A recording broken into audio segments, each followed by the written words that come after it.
اب عبداللہ کا یتیم ناقابل برداشت ہے، قرآن کی فتوحات ناقابل برداشت ہیں،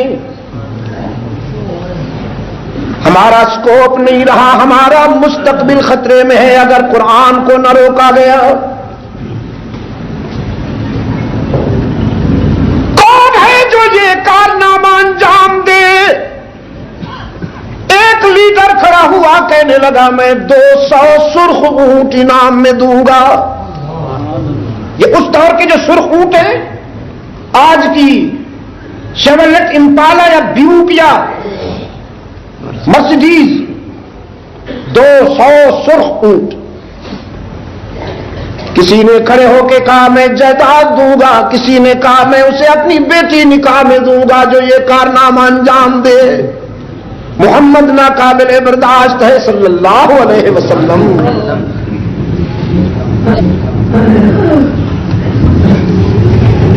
ایک نوجوان کھڑا ہوا، غضبناک نگاہوں سے لیڈروں کی طرف دیکھا، کہنے لگا انعامات اپنے گھر میں رکھو، مجھے کچھ نہیں چاہیے، یہ کام میں کر دیتا ہوں، تم یہاں انتظار کرو، میں ابھی محمد کا سر کاٹ کے لاتا ہوں صلی اللہ علیہ وسلم۔ ابن خطاب، اب آپ ہی مجھے بتائیے اس سے بڑا بیمار کون ہوگا جو کائنات انسانی کے مسیحا کا سر قلم کرنے جاتا ہے، جو معالج انسانیت کا سر قلم کرنے جا رہا ہے، اس سے بڑا بیمار کون ہوگا؟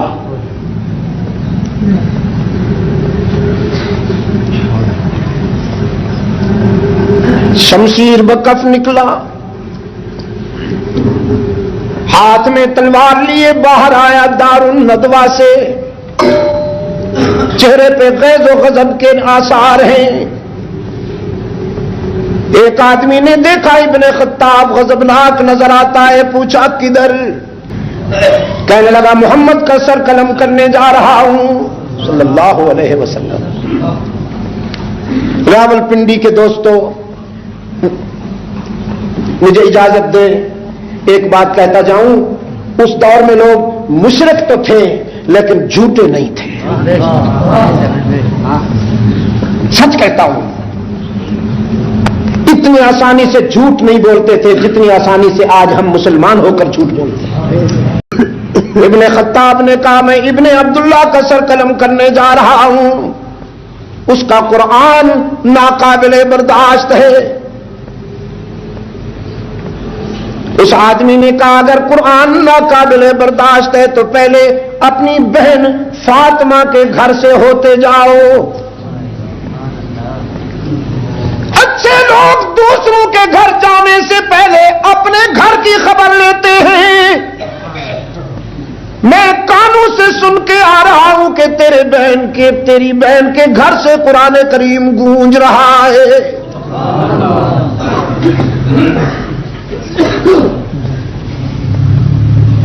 ابن خطاب کا غصہ، ابن خطاب کا غیظ و غضب دوہرا ہو گیا،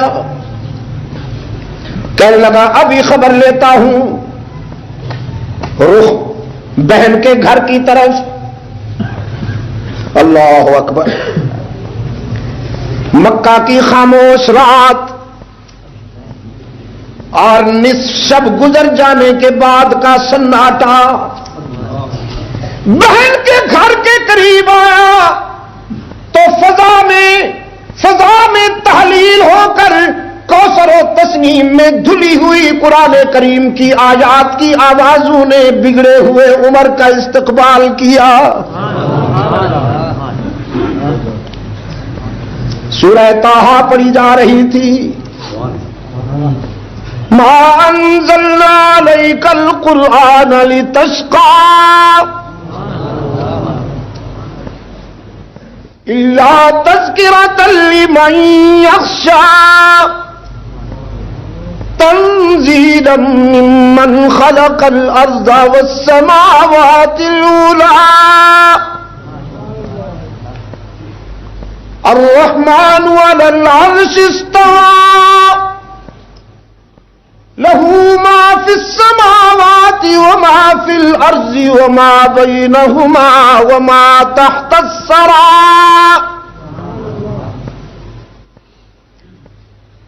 وَإِن تَجْهَرْ بِالْقَوْلِ فَإِنَّهُ يَعْلَمُ السِّرَّ وَأَخْفَى اللَّهُ لَا إِلَٰهَ إِلَّا هُوَ. بڑھتے ہوئے قدم رک گئے. دل کی دنیا میں قرآن کریم نے ڈیرے لگانا شروع کیے. کفر و جہالت کے جراثیم پہ زوال آیا. قرآن کریم نے ابن خطاب کے ضمیر پہ دستک دی. اللہ لا الہ الا ہو.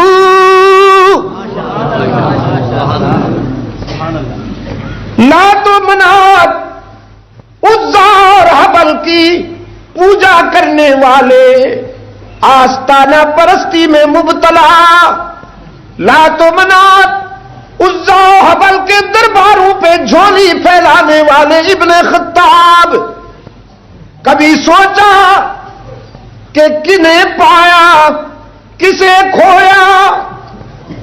کتنے کمزوروں کا دامن پکڑ بیٹھے ہو اور کتنے قوی سے دور ہو گئے ہو.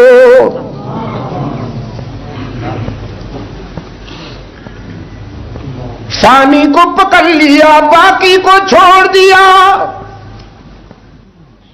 اللہ لا الہ الا ہو لہ الاسماء الحسنی.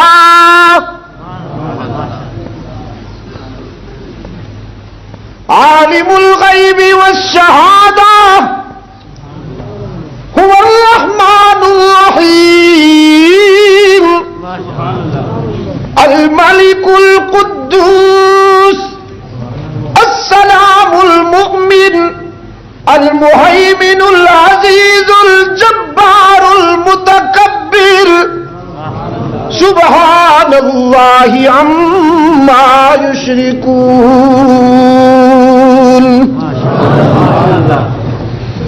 الله لا إله إلا هو لہ الاسماء الحسنی. رات کی تنہائی میں مکہ کے پرسکون سناٹے میں قرآن کریم کو سننے والا ابن خطاب اجمی نہیں عربی ہے اور عربی زبان کی فصاحتیں جانتا ہے بلاغتیں جانتا ہے. صرف سن نہیں رہا سمجھ بھی رہا ہے. صرف سن نہیں رہا ہماری طرح سمجھ بھی رہا ہے. لہ الاسماء الحسنی. وهل اتاك حديث موسى إذ رأى نارا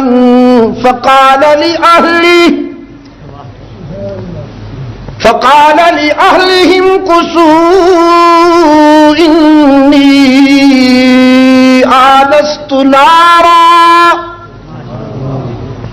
لعلی آتیکم منها بقبس او اجد علی النار ہدی فلما اتاها نودی یا موسیٰ انی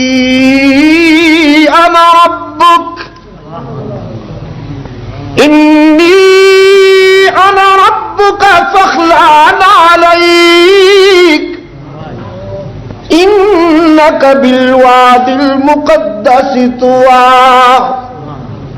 وانا اخترتک فاستمع لما یوحی اننی انا اللہ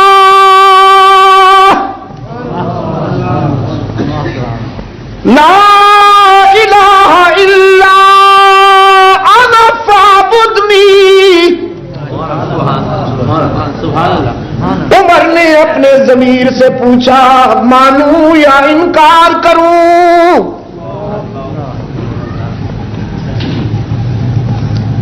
اقرار کروں یا انکار کروں،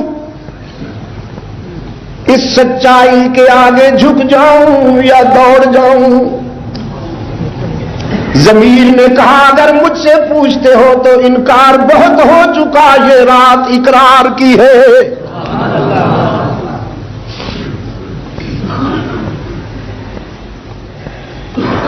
قرآن کریم نے فرمایا اننی انا اللہ۔ ابن خطاب کے ضمیر نے گواہی دی، نام انت اللہ۔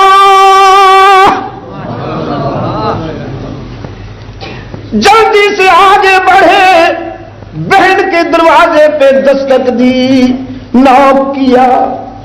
فاطمہ نے دروازے کے سوراخوں سے جھانک کے دیکھا، اپنے بھائی کو کھڑا پایا۔ اپنے معلم، اپنے استاد سے کہا میرا بگڑا ہوا بھائی آیا ہے، میرا بیمار بھائی آیا ہے، آپ ایک طرف ہو جائیے، اس سے میں نمٹوں گی۔ استاد کو ایک طرف کر دیا، دروازہ کھولا۔ پہلے تو دل کی باتیں تھیں، پہلے تو ضمیر کی رہنمائی تھی نا، اب دروازہ کھلا تو ذرا دماغ بھی داخل ہو گیا۔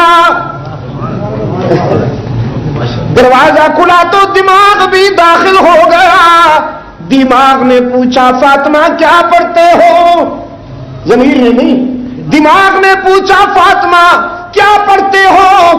فاطمہ نے کانفیڈنس کے ساتھ کہا ہم جو پڑھتے ہیں آپ کو کیا؟ عمر نے کہا جانتا ہوں جو تم پڑھتے ہو، معلوم ہے مجھے۔ فاطمہ نے کہا جب معلوم ہے تو پوچھتے کیوں ہو؟ عمر نے کہا پوچھتا اس لیے ہوں کہ مجھ سے مشورہ لیے بغیر تم نے یہ فیصلہ کیسے کیا؟ فاطمہ نے کہا یہ باتیں مشورے کی نہیں، یہ تو اس کے انتخاب کی بات ہے۔ جب اس نے پسند کر لیا، جب اس نے چن لیا تو ہم پوچھیں کس سے؟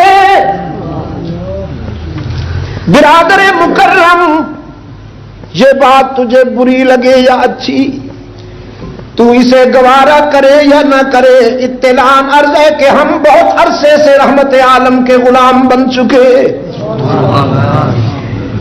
دماغ نے بازو اٹھایا،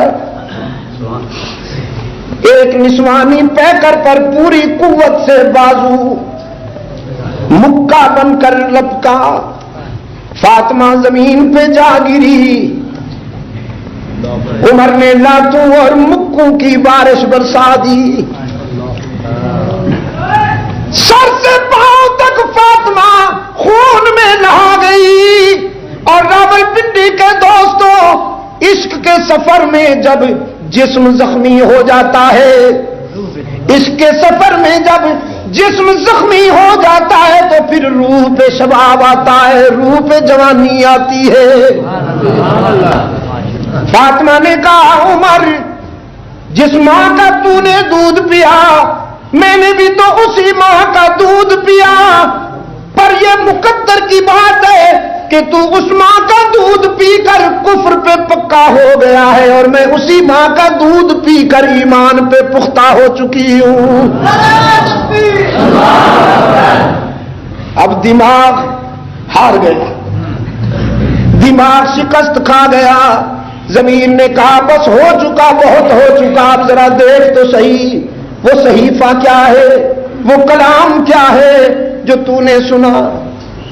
اب درخواستی بن گیا، کہنے لگا مجھے بھی دکھاؤ وہ کیا تھا جو تم پڑھ رہے تھے۔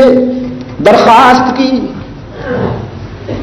فاطمہ بنت خطاب فرمانے لگی ہے تو بہت بڑا خوشی کا وقت کہ تو نے بھی قرآن طلب کیا، بہت بڑا خوشی کا وقت ہے میرے لیے کہ تو نے بھی قرآن طلب کیا، لیکن اس موقع پہ بھی ہوش کا دامن نہیں چھوٹے گا۔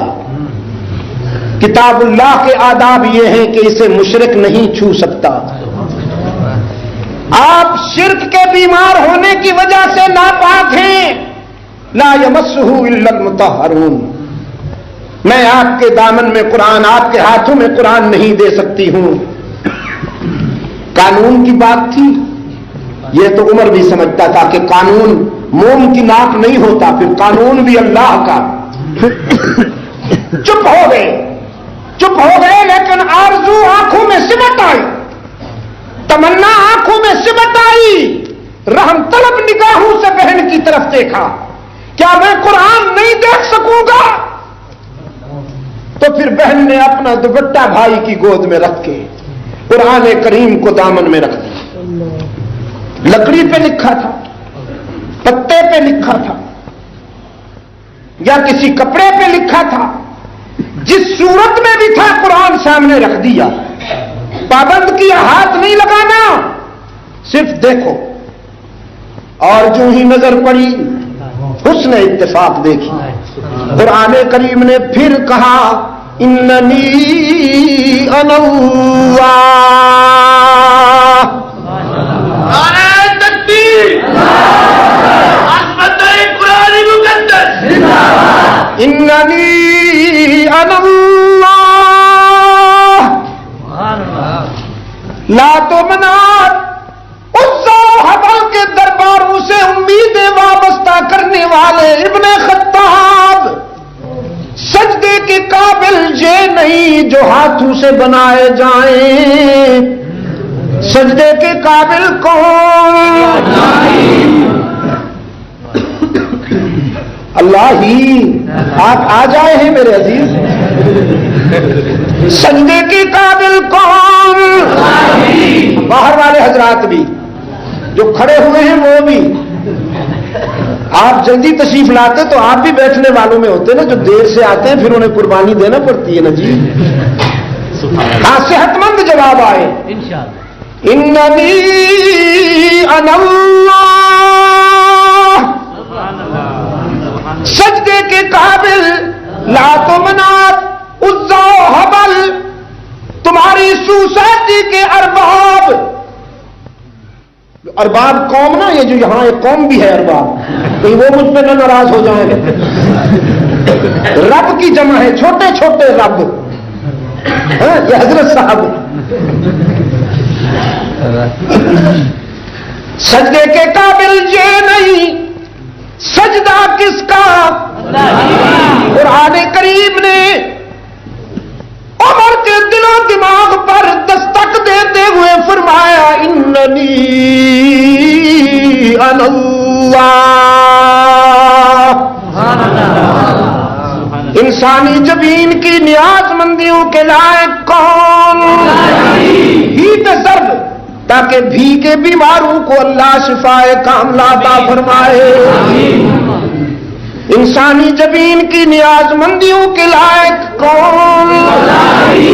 سجدہ کس کا؟ مسجود کون؟ اللہ ہی یا اللہ بھی.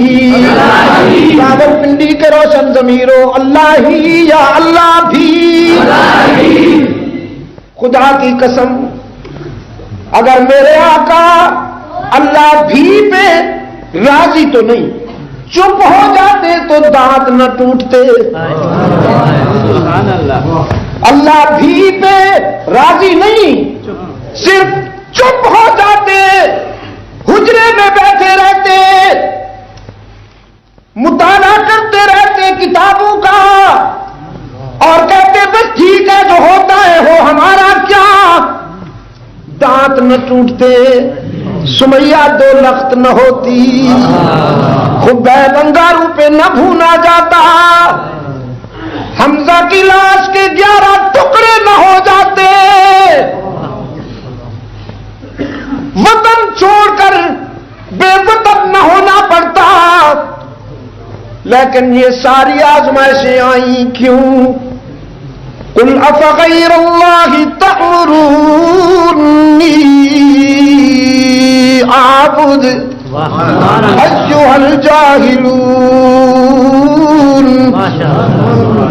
وَلَقَدْ أُوحِيَ إِلَيْكَ وَإِلَى الَّذِينَ مِن قَبْلِكَ وَلَقَدْ أُوحِيَ إِلَيْكَ وَإِلَى الَّذِينَ مِن قَبْلِكَ لَئِنْ أَشْرَكْتَ لَيَحْبَطَنَّ عَمَلُكَ. یہ ہے اصل بات. لَئِنْ أَشْرَكْتَ لَيَحْبَطَنَّ عَمَلُكَ وَلَتَكُونَنَّ مِنَ الْخَاسِرِينَ. انسانی جبین کی عاجزیوں کے لیے سچا مسجود کون؟ ہی پہ ضرب میدے سے نہیں ضمیر سے. میرے آقا نے تو دانت تڑوا کے منوایا, خبیب نے جسم جلا کے منوایا, سمیہ نے ٹکڑے ہو کے منوایا. راول پنڈی والوں آپ کھانا کھا کے تو جواب دیں. انسانی جبین کی عاجزیوں کے لیے سچا مسجود ہر جگہ موجود.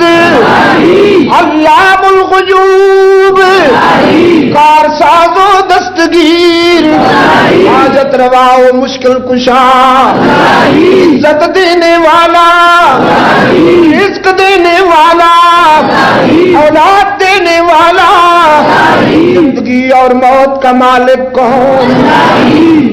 اننی انا اللہ.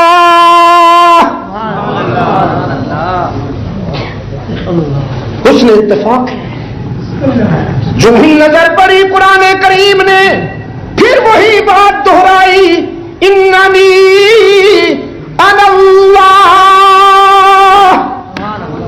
ابن خطاب نے کہا نام انت اللہ واشہد ان لا الہ الا اللہ واشہد.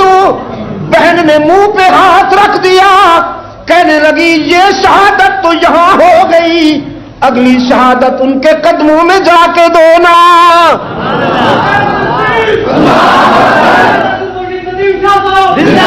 یہ شہادت تو یہاں ہو گئی, اگلی شہادت ان کے قدموں میں جا کے دونا.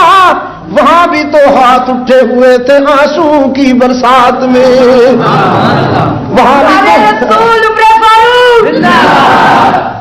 وہاں بھی تو آنسو کی برسات میں ہاتھ اٹھے ہوئے ہیں.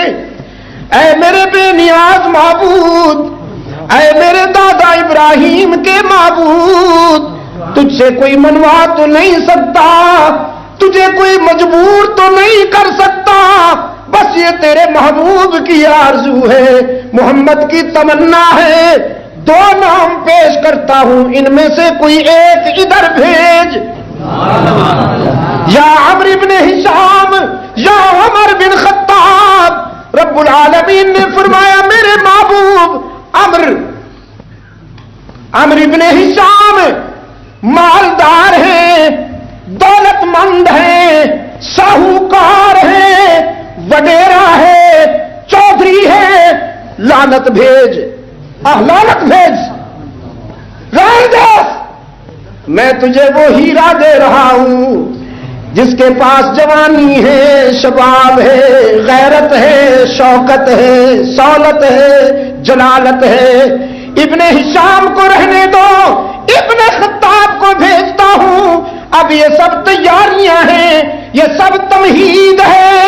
بہن نے منہ پہ ہاتھ رکھا, توحید کی شہادت تو ہو گئی, رسالت پر گواہی رسالت کے قدموں میں جا کے دھونا. ابن خطاب سوچنے لگے, پوچھا آپ بھی میرے ساتھ چلیں گے؟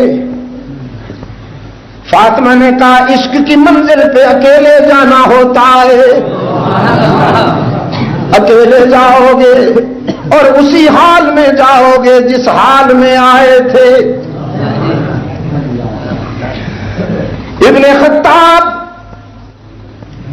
ہاتھ میں تلوار لیے روانہ ہوئے.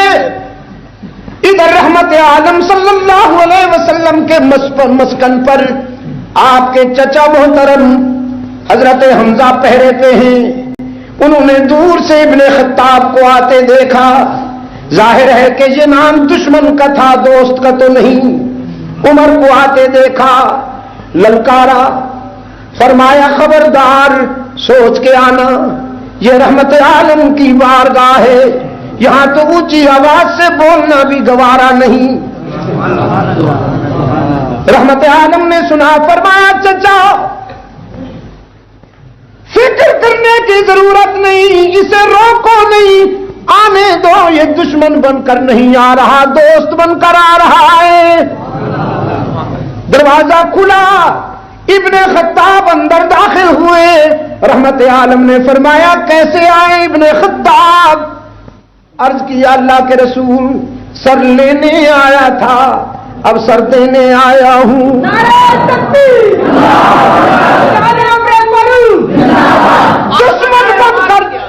دشمن بن کر چلا تھا، آمد فاروق اعظم سعادت فاروق اعظم سعادت فاروق اعظم خلافت فاروق اعظم دشمن بن کر چلا تھا، اب دوستی مقدر میں آ گئی، بگڑا ہوا آیا تھا، تیرے قرآن نے بنا دیا محمد، بیمار چلا تھا، تیرے قرآن نے صحت مند بنا دیا۔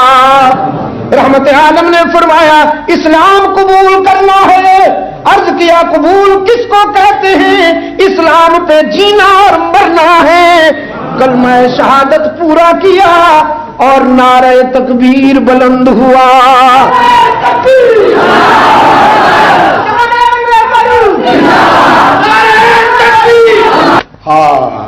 اللہ کے رسول صلی اللہ علیہ وسلم نے فرمایا ابن خطاب تیاری کرو، نماز پڑھنی ہے نا۔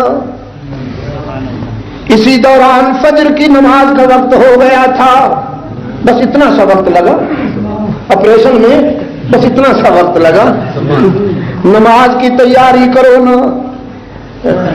تقدیر نے کہا ابن خطاب قربانت شوم، قربانت شوم ابن خطاب، زندگی کی پہلی نماز کیسی پڑھو گے؟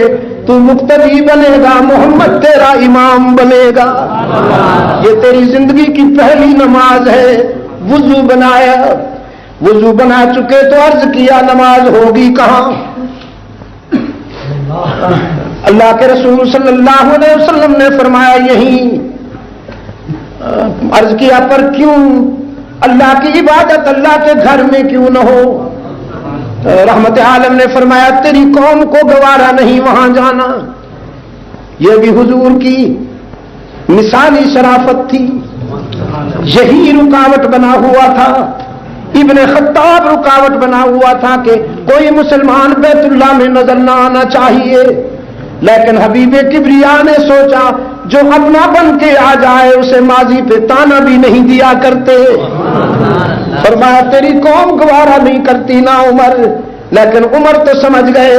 عرض کیا اللہ کے رسول بس جو بھی گوارا نہیں کرتا وہ گزر گیا، یہ سب کہانیاں ماضی میں چلی گئی، میں جا رہا ہوں بیت اللہ کا دروازہ کھولتا ہوں، آپ تشریف لائیے، میں دیکھتا ہوں کون ہے جو آپ کے راستے میں رکاوٹ بن کے دکھائے۔ صفا کی بلندی پر، صفا کی بلندی پہ کھڑا ہے ابن خطاب، صبح کا چہرہ سرخ ہو کر نمودار ہو رہا ہے۔ ادھر ابن خطاب نے مکہ کی لیڈرشپ کو پکارا، دنیا کفر کے بیماروں، دنیا شرک کے آدم خور کرگسوں، ابن خطاب بول رہا ہوں یہ صبح میرے ایمان کی صبح ہے، یہ فجر میرے ایمان کی فجر ہے۔ رحمت عالم کے موقف سے تم نے میرا انکار بھی دیکھا تھا، اب اقرار دیکھو گے۔ تم نے میری بغاوت دیکھی تھی، اب رحمت عالم سے اطاعت دیکھو گے۔ تم نے میرا بگڑنا دیکھا تھا، اب سنورنا دیکھو گے۔ تمہیں قرآن اچھا نہیں لگتا، مجھے میری قرآن کے بغیر نبھتی نہیں۔